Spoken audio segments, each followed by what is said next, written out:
a man with both legs partially amputated who was fleeing officers after allegedly stabbing someone. Yeah, his name was Anthony Lowe Jr., and his family has filed a lawsuit claiming that they use excessive force because he doesn't have feet, a double amputee, and after the stabbing, they were trying to arrest him, and he's hobbling down the sidewalk, pulling his wheelchair for a little bit. You can see him; he does have the knife in his hand, and then he let goes of the wheelchair and is hobbling down the street. And according to police, they tasered him twice, and there was some movement where he might have lunged at an officer, and that's when the rapid fire took place. Well, unlike with Tyre Nichols, the cell phone video that captures this has the police walking him down as he attempts to flee. I mean, it's unbelievable. And then then you don't see the shooting, and so you don't exactly know what happened. And I mean, maybe there will be footage that comes out that provides that angle so that you see what ultimately happened, the resolution of this, the shooting itself. But it doesn't look good. And of course, there are people calling for calm in LA, don't riot and so on and so forth, and let the process play itself out. These officers involved in the shooting have been suspended. As you mentioned, the civil suit has been filed. Ah, boy. Well, here's his family. You can tell that he was in fear for his life. He had no legs. It could have been handled any other way. If you see this video, I couldn't believe it. It's just unlike anything you will ever see, because I'm sure this is very rare that this happened. And the officers, one was black and the other two were white or Latino, because, race is going to play a part in this. But I think that was excessive force. I can't believe that they fatally shot him, and there's cop cars, so the only angle you hear the shooting is from somebody's cell phone camera, so you can't see what the suspect is doing before they unload their guns on him. I mean, it's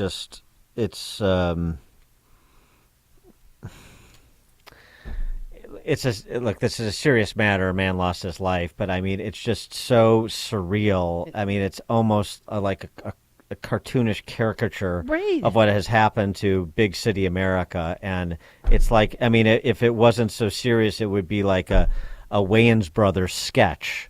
I mean, I don't know what to say about it. We'll see. I mean, it seems like there's so many other options, and we'd love to hear from officers too. What you do in situations like this? We don't know, because we don't know what happened. We only know a little bit of what happened.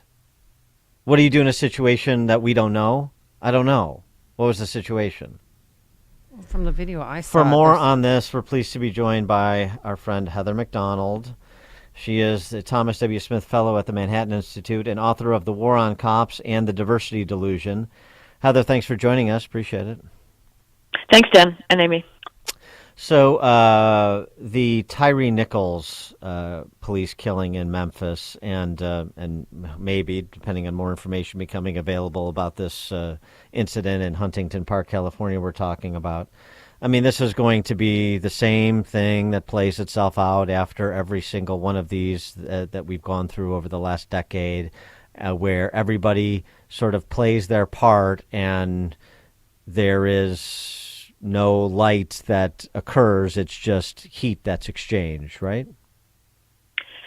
Yes, and I understand the absolute outrage. I feel it, too, about the Tyre Nichols shooting, and it raises in the public's mind legitimate questions about whether we've just had a window into a reality of policing that is ordinarily off stage. But I can tell you that looking at the data, it is not the case that the Nichols beating death represents the primary threat to Black Americans. That is not why Black Americans are dying of, say, gun homicide between the ages of 10 and 24 at 25 times the rate of whites between the ages of 10 and 24. They're being killed by other blacks, not by the police, not by whites. And the only reason that there's the furor over the Tyre Nichols case is because he was black. if he had been white, there would not be that intense attention to this case. But over half of all people killed by fatal police shootings each year are white. But the media doesn't pay attention to them. About 25% are black. And so we should make sure that this is not a systemic problem. I don't think it is. We don't know enough about the incident yet. We don't know what happened before the videos. To what extent was Nichols possibly resisting arrest? One of the officers said that he was trying to grab his gun. That if that's the case, that changes our understanding to a certain extent. No, but there's no video evidence to support that claim made by that officer. But yeah, if there was evidence to support that claim, I suppose. The other thing that the Tyre Nichols case points out, that the matter of the race of the police officers doesn't matter anymore. It'll be the same claim. So even though that all the police officers involved in his beating death were black, that they're still tools of white supremacy, we learned from Van Jones and other commentators. Right. I mean, at this point, racism is an unfalsifiable proposition. It now has become anything bad that happens to a black person is racist, regardless of what who the perpetrators are, what the intention was. So that's just now the dominant narrative of our world that has consequences. As I say, I mean, this shooting is appalling. It sickens me. It seems to represent a complete breakdown of legitimate tactics, supervision. I mean, these officers did not know what they were doing. They should not have been on the force. There was a lack of training. I mean, and do you think the Memphis police chief's going to pay with her job? Probably, yeah. I don't know. She's black and female, so that gives her. She's got lots of intersectionality points. Although she was bounced from the Atlanta Police Department before she got the job in Memphis, which is interesting. Well, that's classic. You know, that is exactly what's going on now. We've had this push for diversity hiring in policing for decades, and what it has usually entailed is getting rid of criminal background checks. I'm not saying in the case of this police chief, but for the rank and file, and lowering academic skills and education requirements. And what it inevitably leads to are corruption and force problems, whether it's in Philadelphia or Los Angeles or the New York Police Department's 30th precinct in the early 1990s, the so-called Dirty 30. Miami had huge corruption problems after consent decrees mandating diversity hiring. So we should be colorblind and maintain high standards. But what we really need, and what we're not going to get, I mean, this incident is going to result in pressure for more diversity training, more cultural competence, implicit bias training.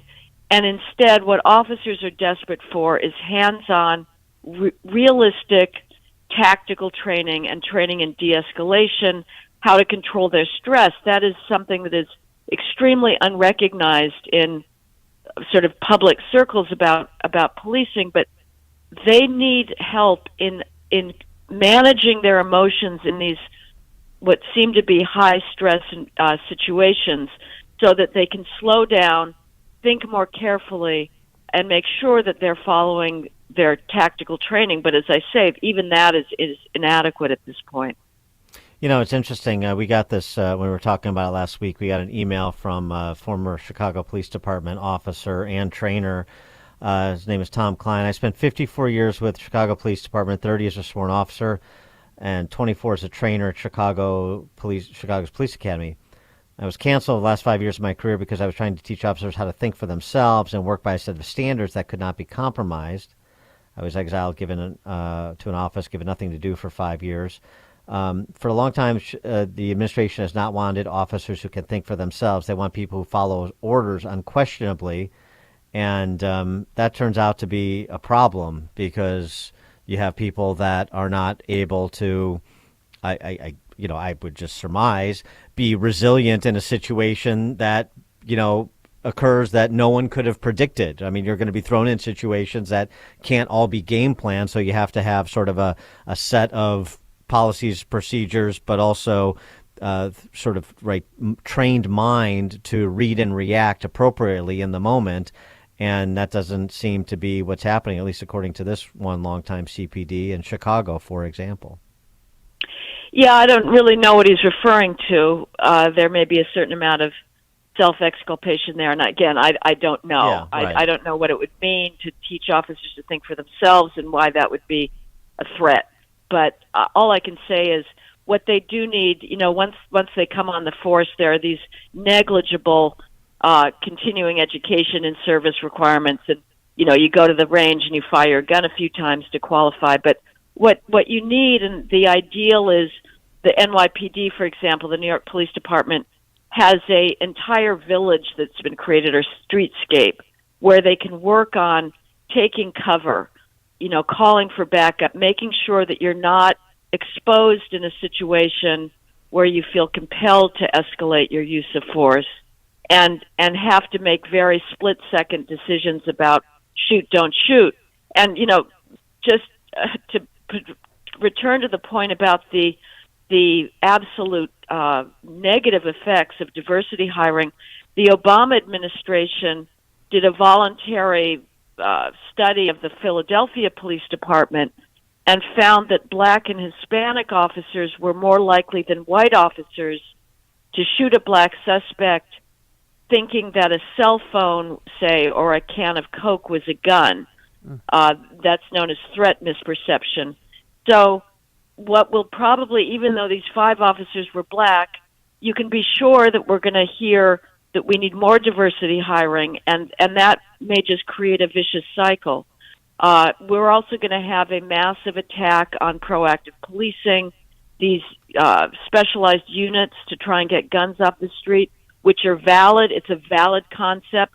They will now be disbanded. Car stops will be disbanded, even though the law-abiding residents of high-crime minority neighborhoods are desperate for more traffic control. I mean, one of the reasons that this unit was created was the reckless driving in Memphis. And reckless driving is highest in high-crime minority neighborhoods. The federal government has an entire program out of the National Highway Traffic Safety Administration based on what it calls the nexus or lexus of crashes and crime. And so when you back off on traffic stops, you not only are putting lives at risk because people are driving like maniacs past schools and through red lights and going the wrong direction, which may be what was going on with Nichols, but you're also losing an opportunity to find people that are on, outstanding warrants for gun crimes, robberies and whatnot, that a car stop allows you to find out. Well, right. And we just had data we talked about a bit earlier in the show out in Chicago for last year. And the arrest rates for violent crimes, sort of in total, if you categorize them, based more or less Class X felonies, was like 5%. There were only 2 crimes where they were in double digits with the percentage of arrests for crimes committed. Homicides, which was 28%, and assaults, which was like 17%. Everything else is single digits, including carjackings, of which we had about 1,800 last year. So, you understand why people don't feel safe because they're not, and then they use this vicious circle that produces the lack of safety. Police can't do those stops, can't give chase, can't do their jobs. They have no civilian backing. They're turnstile justice for the same people they're arresting and rearresting and putting on electronic monitoring, committing crimes with electronic monitoring. You just have systems that are just not serious about public safety, all the rhetoric notwithstanding.